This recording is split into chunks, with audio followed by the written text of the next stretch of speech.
මේ මං යන්නද? ඔයාලත් එක්ක මෙහෙම හුරතල් වෙවි ගියොත් මට යන්න පරක්කු වෙනවා. ඉතින් කවුද ආව අල්ලගත්තේ? අනිත් එක අපි කිව්වේ නෑනේ ඔයාට අපිත් එක්ක එන්න කියලා. ඇත්තද? දැනගත්ත එක හොඳයි නෑ නන්ඩිගේ හැටි. මං යනවා. මේ මෝඩියේ මෙහෙ එනවා විහිළුවක් කරේ විහිළු තේරෙන්නේ නැද්ද? නෑ තේරෙන්නේ නෑ. නෑ කොහොමත් යන්නේ හොඳයි. නැත්නම් අපිත් එක්ක මේ ලතල යතේ ගියොත් එහෙම අර ක්ලාස් එකට යන්න වෙන්නේ ඉවර වෙන වෙලාවට තමයි. යන්න.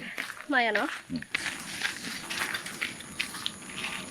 පුංචියම් සන්තෝෂ ඇතිනේ. මොකද්ද? නෑ පුංචි හාමුට පට්ට සන්තෝෂද කියලා ඇහුවේ. මොකද සන්තෝෂද කියලා? නෑ අර පොඩි මහත්තයයි ඔයයි දිල්හාරව බෙදා ගන්න බැරුව පාරේ ගහගත්ත එකට මාවත් පැටලුවානේ. දැන් මගේ පස්සෙන් පොලිසියෙන් එනවා. ඒකයි සන්තෝෂද කියලා ඇහුවේ.